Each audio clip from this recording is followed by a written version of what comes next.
Lo dijo en la primera hora. 8:43. Hoy es viernes 1 de abril, pero mañana, sábado 2, se conmemora a nivel planetario el Día Mundial de la Concienciación sobre el autismo.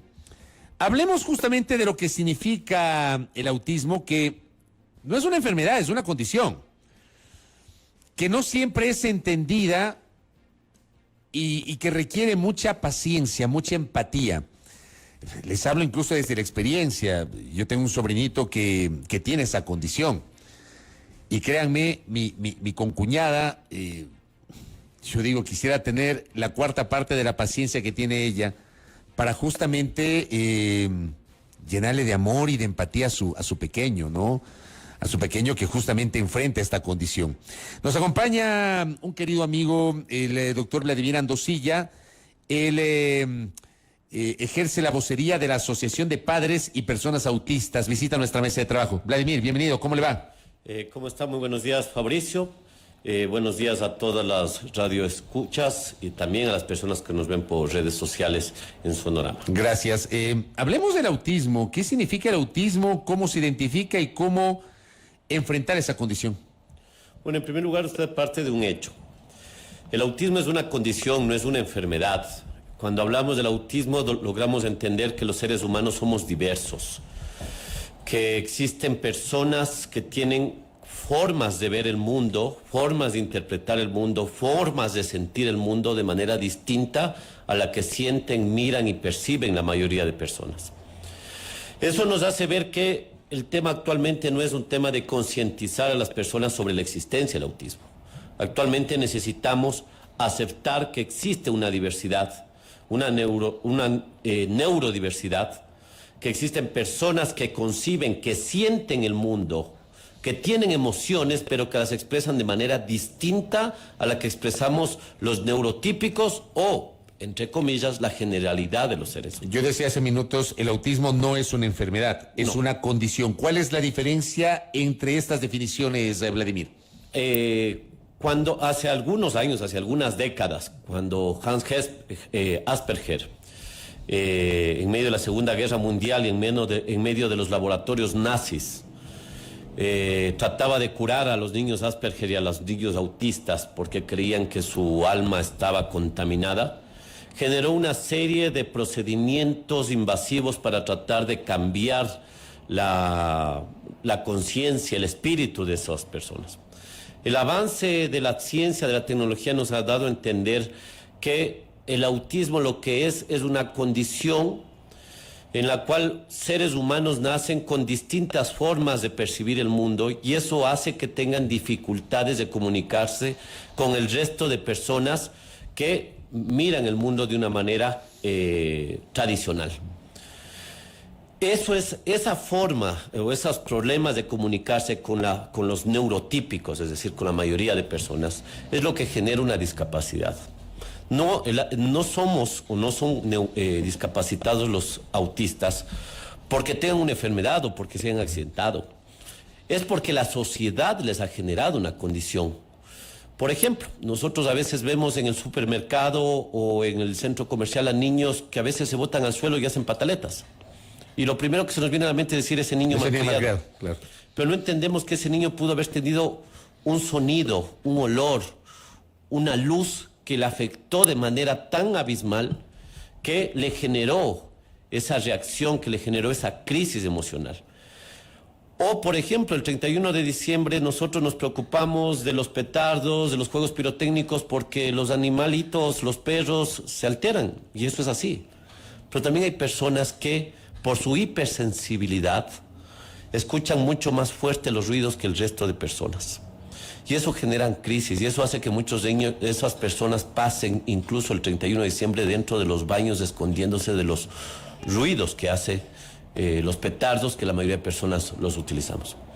Entonces, en los actuales momentos es necesario entender que los seres humanos somos diversos, que los seres humanos cada uno es un mundo distinto y por ende tenemos que respetar esa diversidad y acoplar nuestras condiciones sociales, culturales, educativas, productivas. Y eso nos ha generado o genera actualmente, por ejemplo, la falta de comprender esta diversidad.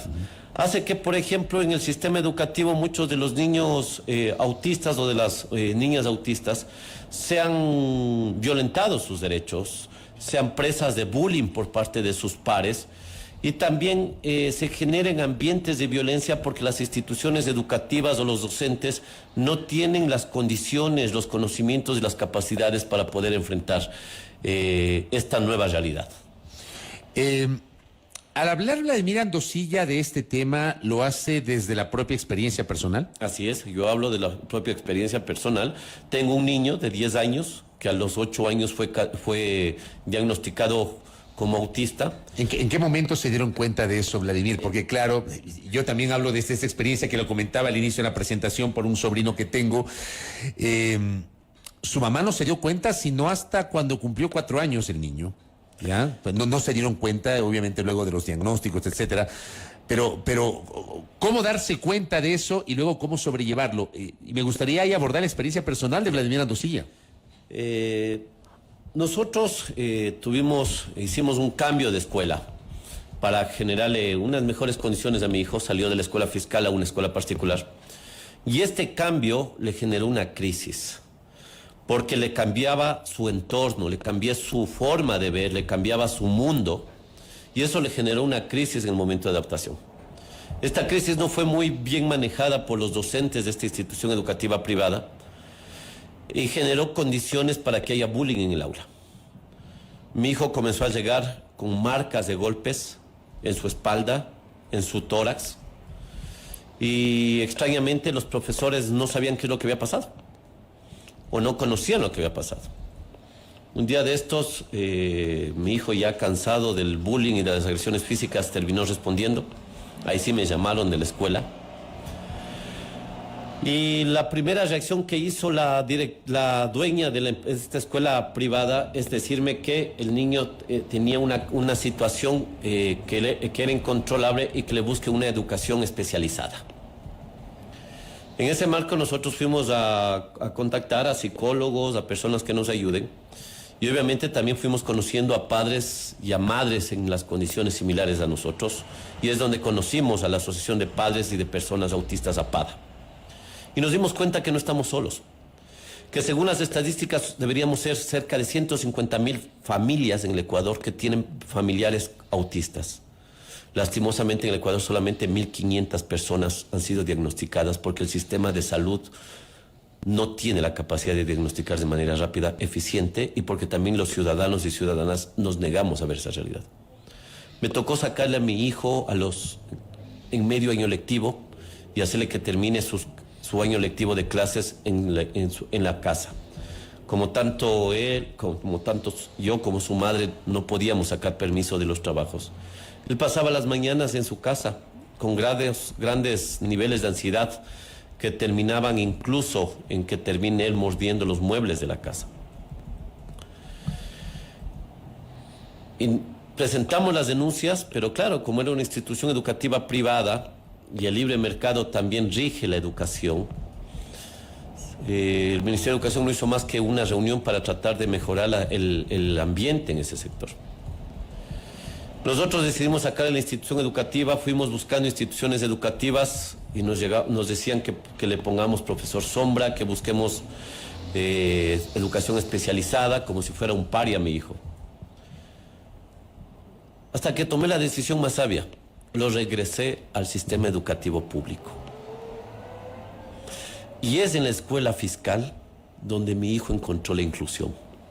Porque es en el aula fiscal en que nosotros vemos que somos diversos. O sea, no le buscó una educación especial. No, porque mi hijo es normal. Lo que hace es sentir distinto al resto. Mi hijo cuando ama, ama. Y cuando llora, llora. Cuando está triste, está triste. Que no lo exprese no significa que no tenga esos sentimientos. Que no sepa comprender el por qué los padres se molestan, el por qué la profesora a veces está molesta, que no entienda por qué la gente grita cuando hay un gol, no significa que él no sienta las mismas emociones cuando lo comprende. Y es en el aula de la educación pública en que encontré la inclusión, porque ahí estamos los sectores medios, pero también los sectores pobres. Porque ahí estamos los mestizos, estamos los indígenas, estamos los negros. Hay una diversidad. Porque hay una diversidad y esa profesora tiene que trabajar con esa diversidad. Porque esa profesora tiene que construir un currículo adaptado a las necesidades de cada niño. Pero esa profesora o ese docente, la pregunta es, ¿estarán preparados para eso? Posiblemente les haga falta mucha preparación, pero su práctica les permite adaptarse a esas necesidades. Porque yo nomás le digo, si en el aula no tiene un niño autista, tendrá un niño con necesidades educativas específicas, tendrá una madre, una niña embarazada lastimosamente en esta sociedad, tendrá posiblemente a un migrante, a un niño migrante colombiano, venezolano sin papeles, o tendrá a un niño que tenga déficits de atención, o tendrá alguien con dislalia, con discalculia, con disgrafía. El maestro por vocación tiene capacidad de adaptar el currículo. Es el Estado el que tiene que generar las condiciones para que los maestros puedan adaptar esos currículos y las instituciones no discriminen a los distintos. Yo encontré en la educación pública eso, pero también me di cuenta en el marco de eso, me puse a preguntar y me puse a investigar. Y por ejemplo, la preocupación que yo tengo hoy de mi hijo es dentro de 10 años si podrá o no ingresar a la universidad. Porque lastimosamente las adaptaciones curriculares que se dan en la escuela y en el colegio no tienen coordinación con las universidades. Yo me pongo a pensar si es que muchos de los profesores que eran mis docentes en la universidad tendrían la capacidad de adaptar su currículo para personas autistas, si a duras penas iban a clases y preparaban las clases. Ese es un reto que tiene el sistema de educación nacional, de educación superior. No solamente el de la educación media y básica, ¿no? Porque el tema no es solamente acceder a la educación, es cómo esos niños, esos adolescentes, esos jóvenes se sostienen en el sistema educativo. Hoy en el país el reto no es que ingresen, hoy en el país es cómo logramos sostener a esos niños, niñas, adolescentes en el sistema educativo. ¿Y cuál es la experiencia que hay en el sistema educativo superior, por ejemplo? Hay dificultades. Hemos tenido casos y tenemos casos de adultos autistas que han logrado culminar carreras de psicología, administración, carreras técnicas también, tecnologías, incluso medicina, pero les ha costado mucho porque no existen adaptaciones curriculares, porque todavía tenemos la idea de que la discapacidad es solamente física. Nos cuesta comprender que existan discapacidades invisibles. Nos cuesta comprender que hayan personas que tengan condiciones distintas que no sean visibles en el ojo. Entonces, nos preocupamos, por ejemplo, de que hayan bibliotecas braille, y eso está bien. Nos preocupamos de que hayan rampas para que ingresen las personas con discapacidad física, eso es correcto. Pero aquellas personas que son neurodiversos, requieren adaptaciones curriculares, porque son personas que pueden movilizarse, son personas que pueden leer, pero que lastimosamente, por ejemplo, tienen una discalculia, una disgrafía, una dislexia. Y por tener esas dificultades no significa que no puedan acceder a la educación superior. O por ejemplo, son autistas, son Asperger, o tienen otros síndromes que no les impiden la capacidad de eso. Pero a pesar de eso hay muchos adultos, muchos jóvenes que han logrado graduarse. Y ahí viene el tercer reto que tiene el Estado ecuatoriano. ¿Cómo garantizar que esos jóvenes que logran graduarse de educación técnica o de educación universitaria puedan tener acceso al trabajo? Puedan tener acceso al trabajo. Yo, por ejemplo, a veces en la institución que yo trabajo me pongo a pensar y digo, ¿estaremos en condiciones de adaptar a una persona neurodiversa que tenga hipersensibilidad auditiva? ¿Tenemos espacios para que esas personas puedan tener trabajos sin estar sometidos a esa hipersensibilidad? ¿Habremos jefes que tenemos las condiciones de poder comprender las reacciones que tienen nuestros subordinados frente a distintos niveles de estrés? Sí, existen cuotas para personas con discapacidad que la ley establece, pero también los jefes priorizamos las discapacidades físicas porque no entendemos que existen otros tipos de discapacidades. Y además, en muchas de las ocasiones o en muchos de los casos se lo hace por cumplir con la norma y no por un tema de convicción. Y en algunos casos también se saltan la norma y consiguen carnets falsos para justificar la cosa. Sí, tremendo. Vladimir, gracias por poner el tema en la discusión. Ramiro Vinuesa escribe y dice: excelente y emotiva explicación del padre de mi amigo Kadir, dice. Un gran abrazo para Vladimir. Rosinés Barahona dice: esta necesidad se evidencia en todos los niveles y los docentes no estamos preparados para diagnosticar, mucho menos lograr sensibilizarnos ante esta situación o situaciones. Juliet Benítez dice: es verdad, somos diversos y neurodiversos, las familias necesitamos apoyo. Sonia Díaz dice: comparto totalmente, estamos unidos con el amor de Dios, Él es quien nos da fortaleza a nosotros y nuestros hijos. La doctora Soledad Montero: nos falta educarnos para entender la diversidad, los niños con autismo necesitan más espacios, más acceso a la salud, más simpatía.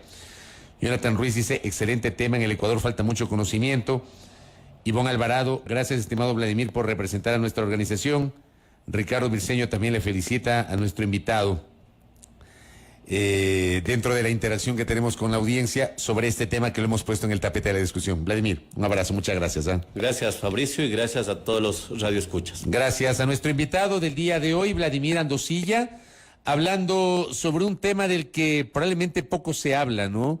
Tiene que ver con el autismo, entendiendo a este como una condición. Vladimir Andosilla, que representa la Asociación de Padres y Personas Autistas. El día de mañana, sábado 2 de abril, se conmemorará a nivel planetario el día vinculado a esta condición. Primera plana. Todas las noticias, todas las voces.